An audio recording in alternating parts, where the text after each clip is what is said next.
Hello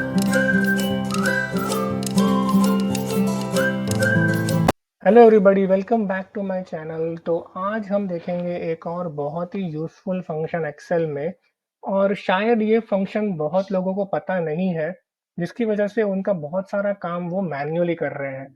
और अगर आपको ये एक फंक्शन, सिर्फ ये एक फंक्शन या एक फीचर अगर आपको पता है, तो आप उस सारे मैनुअल काम को ऑटोमेट कर सकते हैं और आपका बहुत सारा टाइम बच सकता है।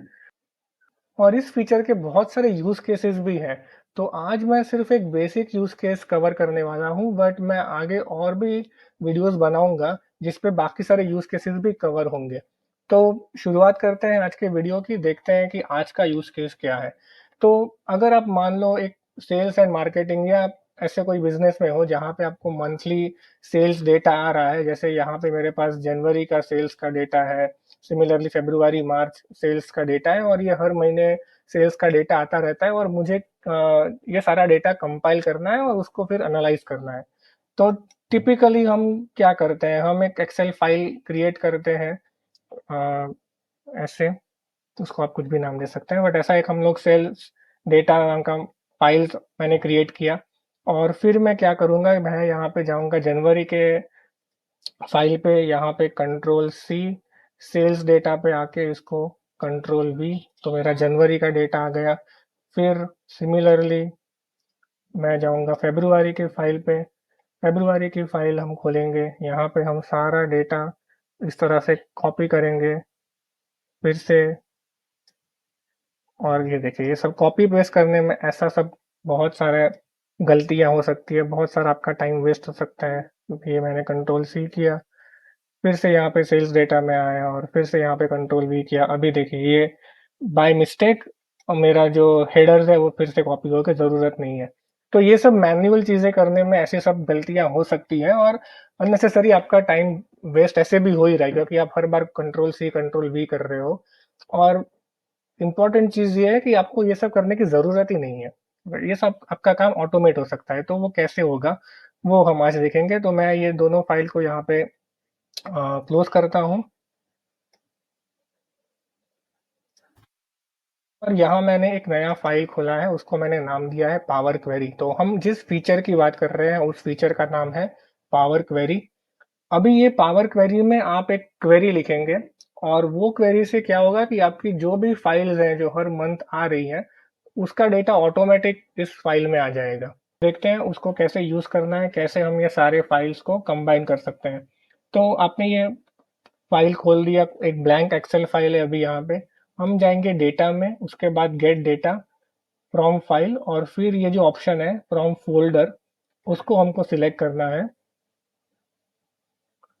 और फिर हमको उसको फ़ोल्डर का नाम बताना है जहाँ पे वो हमारी एक्सेल फाइल्स हैं। तो वो सुपरस्टोर फ़ोल्डर में है। तो अभी ये कनेक्ट कर रहा है उस लोकेशन पे, और जैसे हमको पता है वहाँ पे 3 फाइल्स अभी मौजूद हैं, जनवरी, फ़रवरी और मार्च की।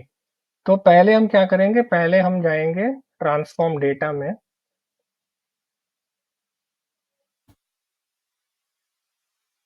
तो ये वो 3 फाइल्स हैं, जनवरी, फ़रवरी, मार्च।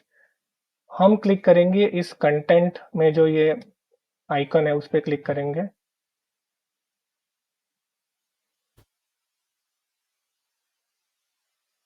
और अभी ये पूछ रहा है कि आपको कौन सी फाइल, कौन सी शीट, उस फाइल के अंदर कौन सी शीट है जिसको आपको लोड करना है। तो हमने शीट 1 सिलेक्ट किया,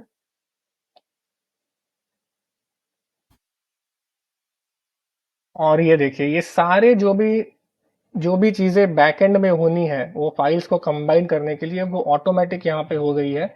और हमारे पास जनवरी, फरवरी यहाँ पे लिस्ट इनकम्प्लीट है, बट मार्च की फाइल भी इसमें है, मौजूद है, लोड हो चुकी है। तो अभी हम यहाँ पे क्लोज एंड लोड पे जाएंगे, और यहाँ पे हम क्लिक करेंगे क्लोज एंड लोड। तो ये सारी क्वेरीज बैकएंड में ऑटोमेटिकली माइक्रोसॉफ्ट एक्सेल ने लिख दी है, और जैसे मैं कह रहा था, आपके पास जैन, फेब, मार्च तीनों फाइल का पूरा डेटा यहाँ पे आ चुका है। अभी यहाँ पे रुकता नहीं है ये चीज़, राइट? अभी जैसे मैंने कहा, ये हर महीने आपकी एक एडिशनल फाइल आने वाली है। तो जैसे अप्रैल में एक नई फाइल आई, तो मैं क्या करूँगा, मैं अप्रैल का जो फाइल है यहाँ पे इस सुपरस्टोर फोल्डर में यहाँ पे रख देता हूँ। ठीक है, अभी तक जो मेरे पास डेटा है वो सिर्फ जैन, फेब और मार्च का ही है। अभी अप्रैल की फाइल अप्रैल मंथ जब आएगा तब उसमें आ गई है।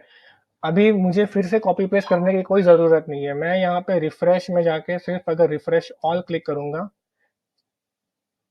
तो आप देखेंगे ये क्वेरी अभी फिर से रन हो रही है और अभी अप्रैल का सारा डेटा आ गया है, राइट? तो जस्ट आपको अगर चेक करना है तो अप्रैल में कुल 204 203 रोज का डेटा ऑटोमेटिकली लोड हो गया है, राइट? मैंने कुछ कॉपी पेस्ट या कुछ नहीं किया, जस्ट रिफ्रेश ऑल पे क्लिक किया और ऑटोमेटिकली, क्योंकि एक नई फाइल उस फोल्डर में आ गई, तो वो क्वेरी ने उसको ऑटोमेटिकली कंसिडर कर लिया और डेटा को लोड कर दिया। तो जिससे आपका बहुत सारा मैनुअल काम जो था कॉपी पेस्ट करने का, उसकी कोई ज़रूरत नहीं है। तो इस फंक्शन को, जैसे मैंने बताया, उसको पावर क्वेरी कहते हैं। बहुत ही फायदेमंद है, इसके और भी बहुत यूज केसेस है, उस सारे को हम कवर करेंगे। तो ऐसे ही वीडियोस देखते रहने के लिए चैनल के साथ बने रहे। और अगर आपको ये वीडियो पसंद आए तो वीडियो को लाइक करिए, शेयर करिए। और अगर आप अभी तक वो पुरानी टेक्निक यूज करते थे कॉपी पेस्ट की, तो प्लीज कमेंट करके बताइए कि आपने कुछ नया चीज और अच्छी चीज सीखी है। और चैनल को सब्सक्राइब करना मत भूलिए। Bye, take care.